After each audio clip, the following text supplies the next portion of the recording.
Good morning বন্ধুরা, সবাই কেমন আছো? আশা করি খুব ভালো আছো। আর এই দেখো, একটা সোনালি সুন্দর সকাল আর নীলচে আকাশ, কি দারুণ লাগে না? খুব ভালো লাগে, আমারও খুব ভালো লাগে। আর এই দেখো, আমি রান্না বসিয়ে দিয়েছি। তো রান্না বসিয়ে দিয়ে বাইরেটা একটু এসেছি। আর একঘেয়ে জানো তো, ভালো লাগছে না।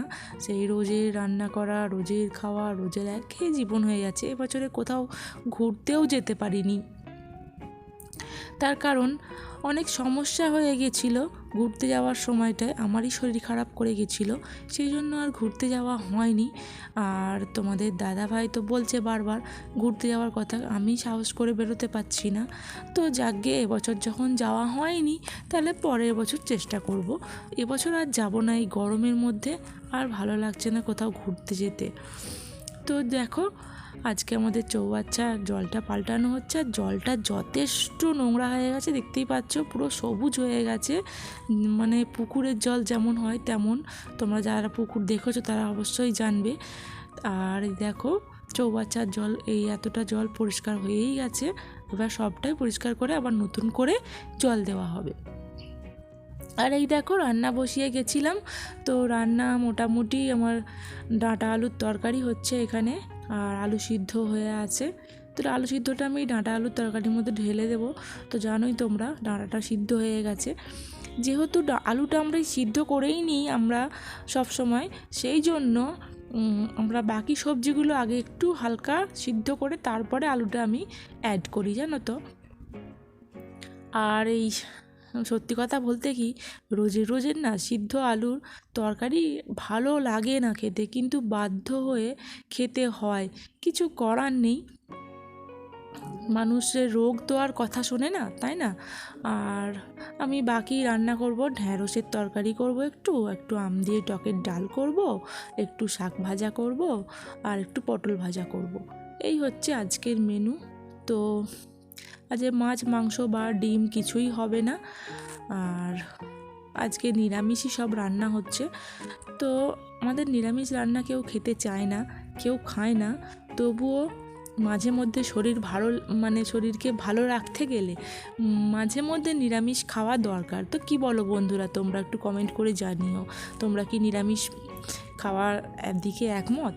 তো আমার তো সেটা মনে হয়। আমার বাড়িতে অতটা কেউ খেতে চায় না নিরামিষ, তো আমি বলেছি মাঝে মধ্যে নিরামিষ খাওয়াটা খুবই ভালো। সেই কারণ রোজের পেঁয়াজ রসুনের তরকারি খেতে আমার আর ভাল লাগছে না।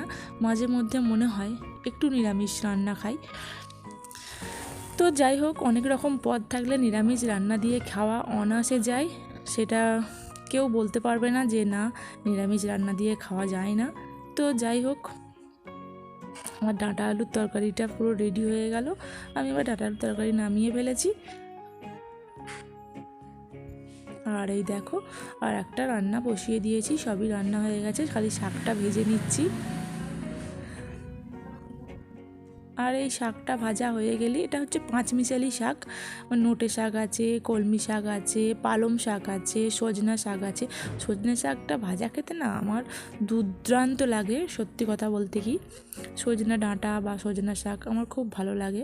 তো সজনা শাক শুধু তো পাওয়া যাবে না, মানে অনেক চাই, সেই জন্য পাঁচমিশালি শাক দিয়ে ওটাকে বাড়ানো হয়েছে। আর আমাদের বাড়িতে জানোই তো, অনেকটা লোক, তো শুধু অল্প একটু জিনিসে আমাদের হয় না, আমাদের তরকারিটা অনেকটা বেশি করেই করতে হয়। তো আজকে শাকটা অনেকটাই কম হয়ে গেছে। তো যাই হোক, ভালো জিনিস কম খাওয়াও ভালো। তো চলো, আমার রান্না সব কমপ্লিট করে ফেললাম, দেখো। আর এই দেখো, ডাঁটার তরকারি, আম দিয়ে টকের ডাল, হ্যাঁ একটা চাটনিটা বলতে ভুলে গেছিলাম, টমেটো দিয়ে খেজুর দিয়ে চাটনি, নিম পাতা ভাজা, শাক, পটলের ভাজা, আর বেগুন ভাজা, আর এটা হচ্ছে ঢ্যাঁড়সের তরকারি, আর দই ছিল। তো আজকের মেনু এটাই, নিরামিষ মেনু। তো আজকে টাটা।